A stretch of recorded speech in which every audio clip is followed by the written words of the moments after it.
A menudo pensamos que la salud es una especie de lotería genética, o el resultado directo de lo que comemos y cuánto nos movemos. Pero, ¿y si una parte enorme de esa ecuación estuviera, no sé, oculta a simple vista, en el aire que respiramos o, literalmente, bajo el suelo que pisamos? ¿Y si nuestro código postal importara tanto como nuestro código genético? Hoy tenemos sobre la mesa una serie de fuentes, desde artículos de divulgación hasta un estudio científico bastante denso, que apuntan a una conexión que, la verdad, da escalofríos. Es la que existe entre vivir cerca de vertederos de residuos peligrosos y la agresividad del cáncer de mama. Nuestra misión es meternos de lleno en los datos que han surgido de Florida para entender qué significa esto de verdad y por qué, aunque parezca un problema local, nos incumbe a todos. Y es que estamos hablando de un cambio de paradigma. Esta investigación saca el cáncer del laboratorio y lo pone en el mapa, literalmente. Nos obliga a verlo no solo como una batalla celular individual, sino como una enfermedad cuya historia también está escrita por el entorno, por la política y por la sociedad. Vale, vamos a empezar por el principio, porque esta historia no nace de un científico con una corazonada, sino del miedo de la gente. El escenario es Florida, un estado que, según las fuentes, tiene 52 focos activos de contaminación de alta prioridad, los llamados emplazamientos Superfund. Y hay que aclarar que es exactamente un superfund, porque el nombre suena muy oficial, pero la realidad es bastante cruda. No es un vertedero cualquiera, no. Para nada. Son lugares que la Agencia de Protección Ambiental de Estados Unidos, la EPA, ha identificado como tan tóxicos, con residuos químicos peligrosos acumulados durante años, que suponen una amenaza directa para la salud humana y el medio ambiente. Su limpieza es una prioridad nacional. Una amenaza directa. Y aquí viene lo increíble. La investigadora principal de todo esto, la doctora Erin Kovetz, cuenta que todo empezó porque la gente de ciertas comunidades se acercó a ella. Su cita es demoledora. Dice, miembros de nuestra comunidad nos dijeron que creían que el lugar donde vivían los estaba enfermando. ¡Wow! No era una hipótesis científica, era la experiencia vivida de la gente. Exacto. Era una observación empírica de la comunidad. Veían patrones de enfermedad a su alrededor que sencillamente no les parecían normales. Y resulta que sus sospechas, como demostraría la ciencia después, estaban terriblemente bien fundadas. Y tanto. Eso nos lleva al primer gran hallazgo, el que lo empezó todo. Los investigadores cogieron los datos de más de 21.000 casos de cáncer de mama en Florida entre 2015 y 2019 y los cruzaron con un mapa de estos focos Superfund. El resultado es para pararse a pensar. Totalmente. Descubrieron que las mujeres que vivían en el mismo tramo censal que uno de estos focos tóxicos ¿Sí? tenían una probabilidad un 30% mayor de ser diagnosticadas con cáncer de mama. Metastásico. Espera.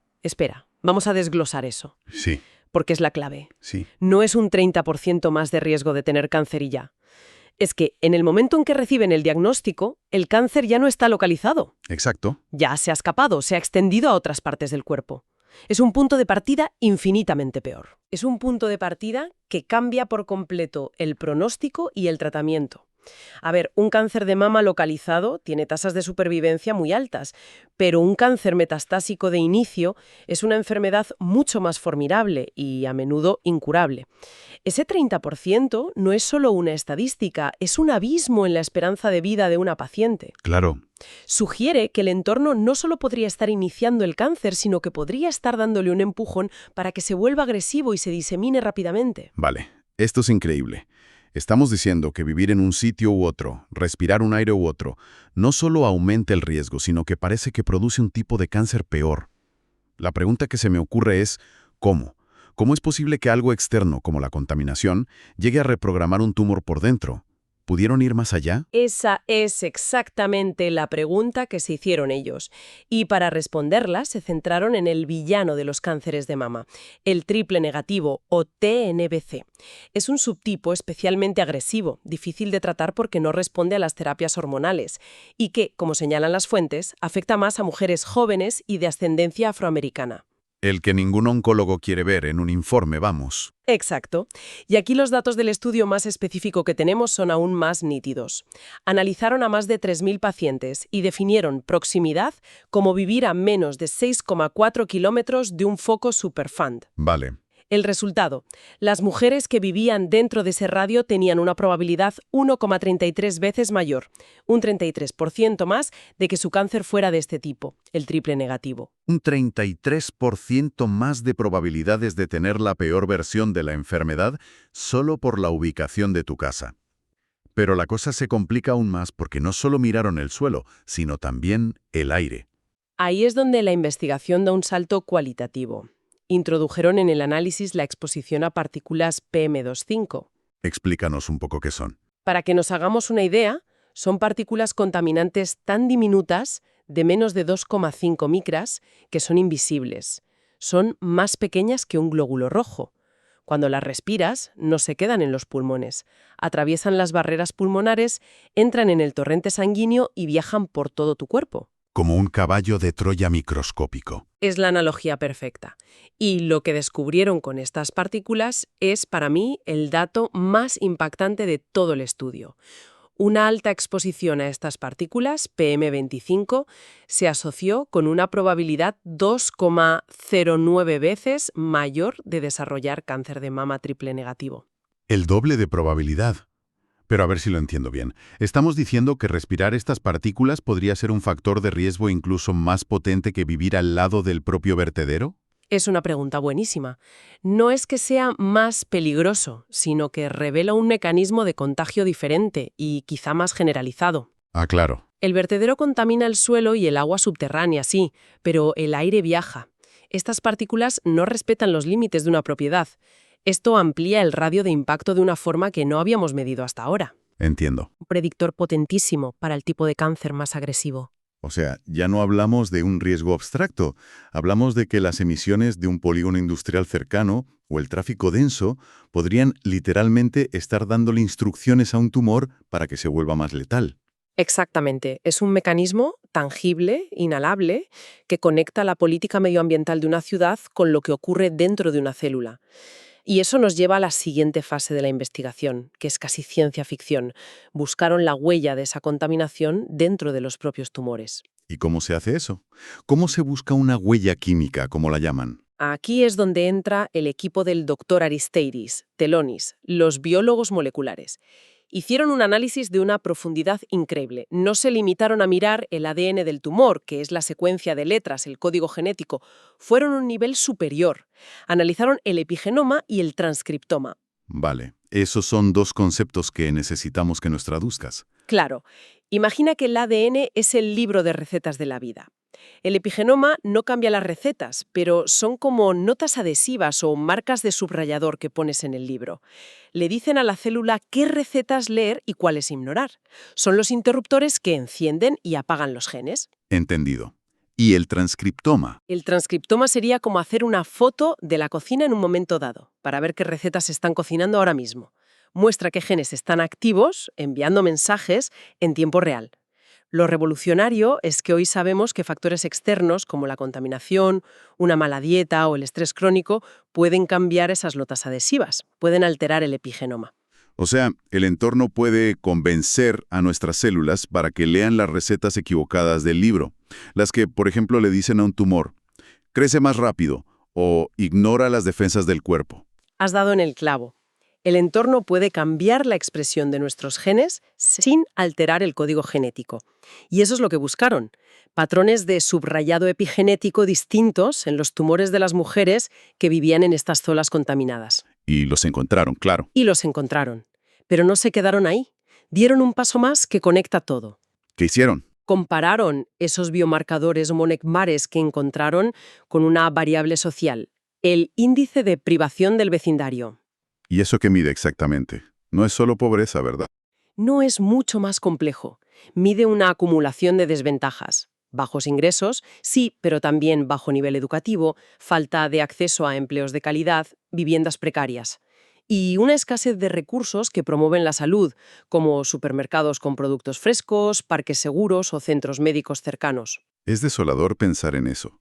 Que no se trata solo de estar expuesto a un químico, sino que la carga de vivir en un barrio sin recursos, con más estrés, podría estar literalmente debilitando tus defensas a nivel celular. Es una doble condena. Es exactamente eso, una sinergia tóxica.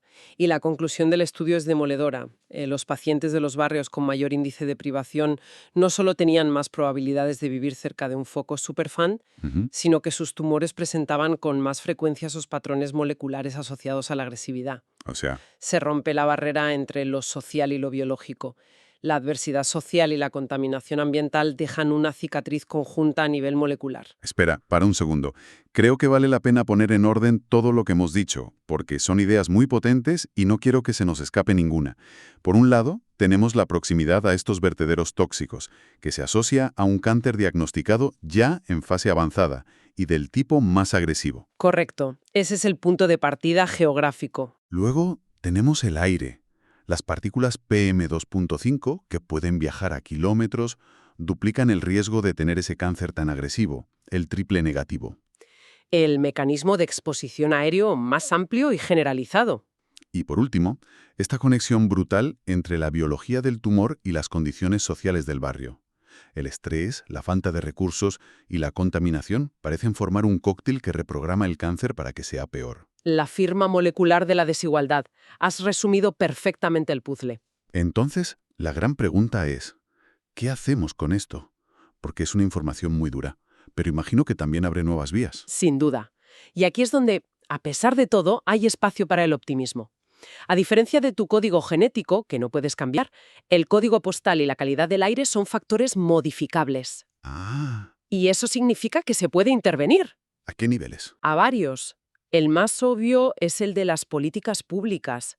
Estos datos son un argumento potentísimo para exigir que se acelere la limpieza de estos focos de contaminación y que se apliquen regulaciones sobre la calidad del aire mucho más estrictas. Claro.